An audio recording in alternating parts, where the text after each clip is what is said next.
Thank you. მადლობა. Mr. President, ბატონო პრეზიდენტო, ძვირფასო წევრებო, სენატის ძვირფასო წევრებო, ჩეხეთის პარლამენტის წარმომადგენლებო, ძვირფასო მეგობრებო.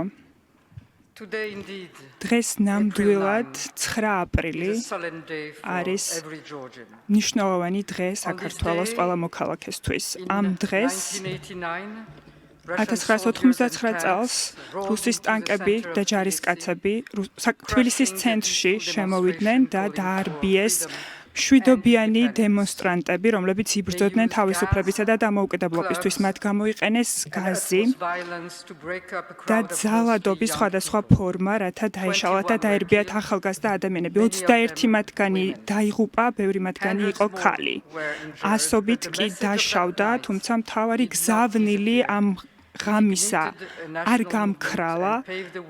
ამან ხელი შეუწყო ეროვნულ მოძრაობას და უკვე 2 წლის შემდეგ საქართველოს დამოუკიდებლობას. თუმცა ახლა 36 წლის შემდეგ იგივე დღეს და იმავე გამზირზე, სადაც სისხლი იღურება თავისუფლებისთვის, ქართველები კიდევ ერთხელ ქუჩაში იმყოფებიან. ისინი აქ არიან 140 დღეზე მეტია უკვე, მშვიდობიანად აპროტესტებენ ისეთივე სახიფათო რამეს, რაც არის დემოკრატიის წინააღმდეგ ქმედება და დამოუკიდებლობის წინააღმდეგ ქმედება. სანამ გავაგრძელებ, მინდა გთხოვოთ, რომ ჩემთან ერთად 1 წუთის დუმილი მივაგოთ 9 აპრილის გმირებს, დაღუპულებს და ახალგაზრდა ადამიანების სოლიდარობა გამოვხატოთ, რომლებიც დღეს იმავე იდეებისთვის იბრძვიან და მოვიგონოთ, გავიხსენოთ ყველა ის ადამიანი, ვინც იბრძოდა გუშინ პრაღაში, დღეს უკრაინაში თავისუფლებისთვის და დამოუკიდებლობისთვის.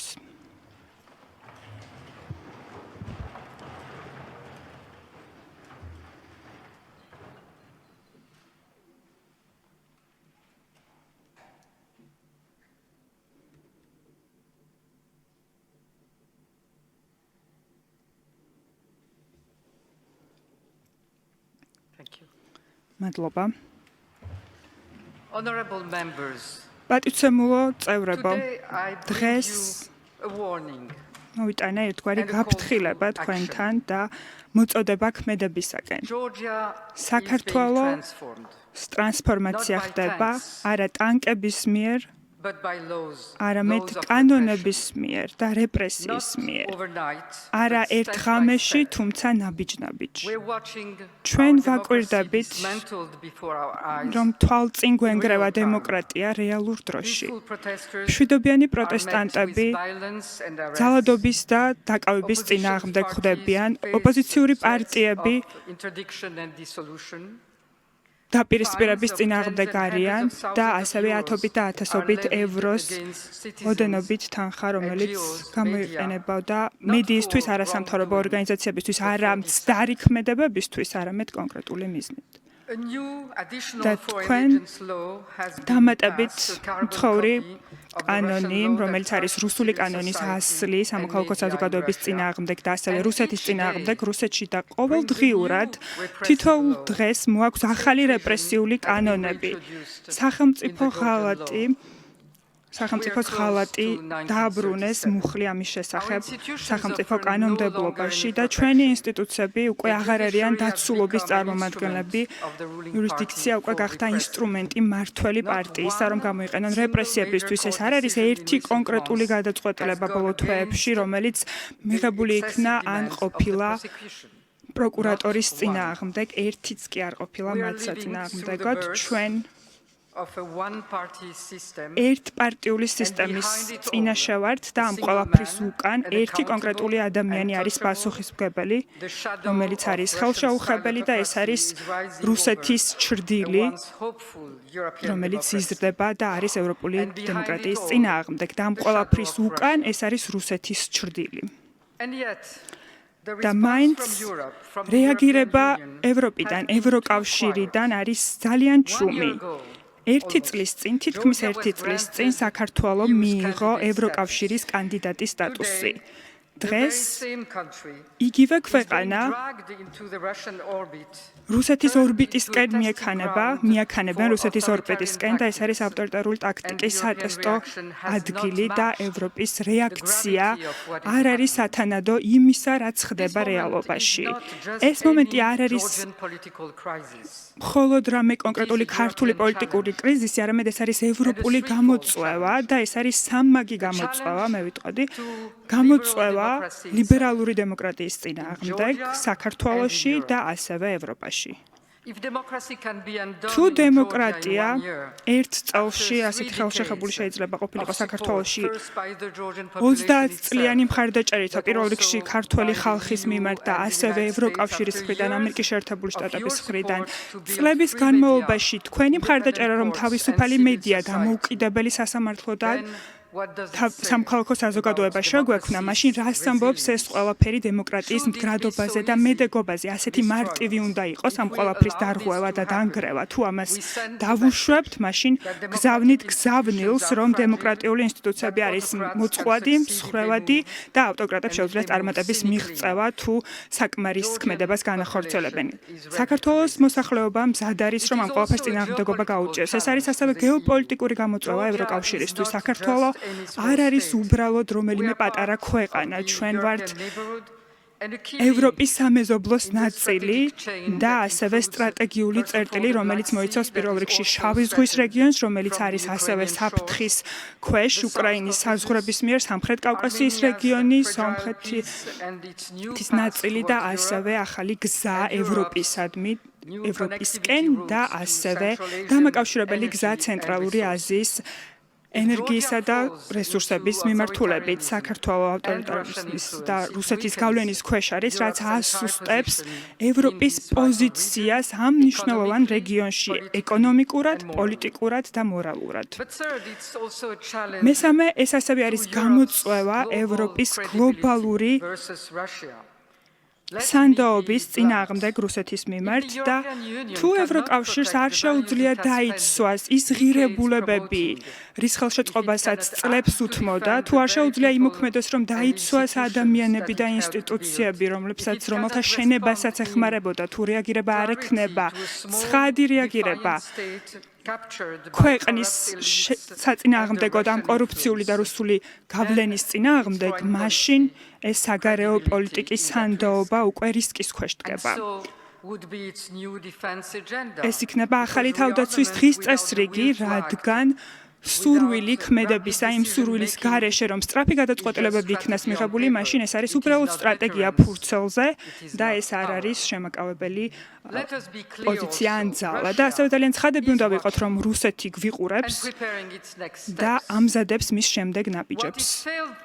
რისი გაკეთებაც ვერ მოახერხა ტანკებით 2008 წელს საქართველოში და ბოლო ომი უკრაინის წინააღმდეგ, ახლა ის ცდილობს ეს გააკეთოს ახალი ფორმულის გამოყენებით. ეს არის ჰიბრიდული სტრატეგია ჩუმი ზეწოლისა, რომელიც ახლა იტესტება საქართველოში.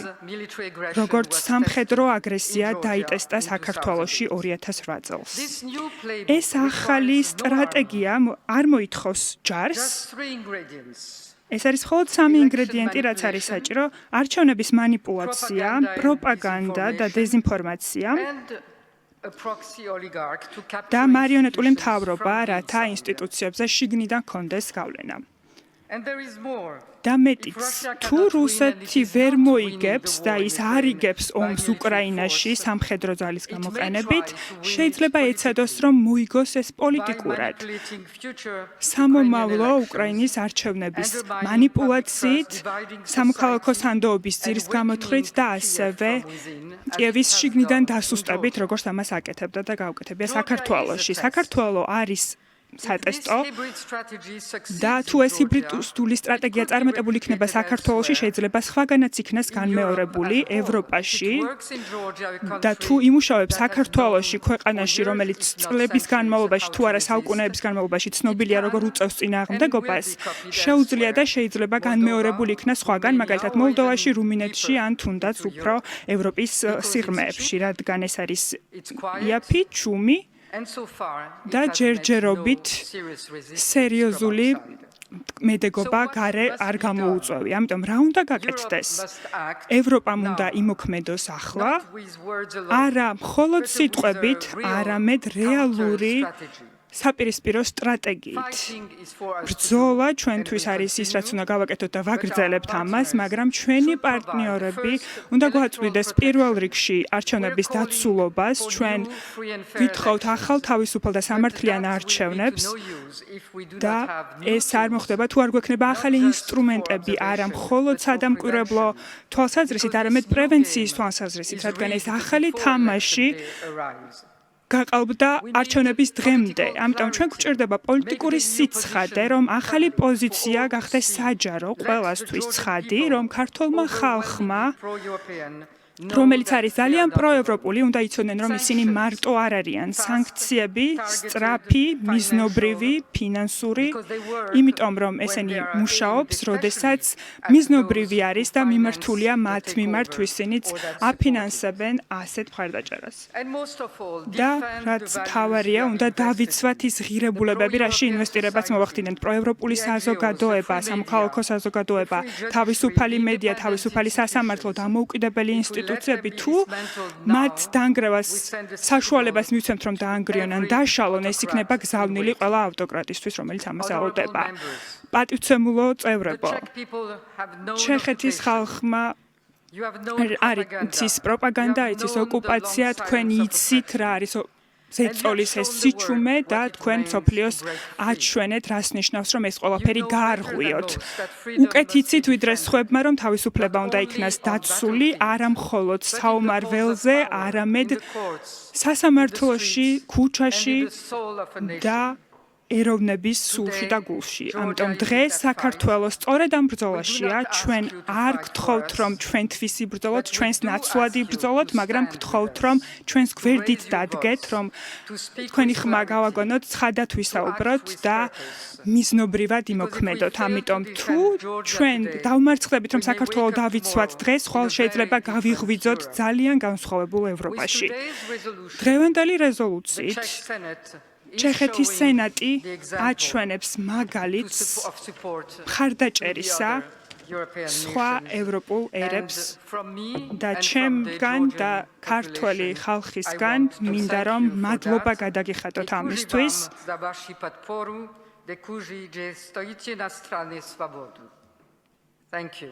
მადლობა.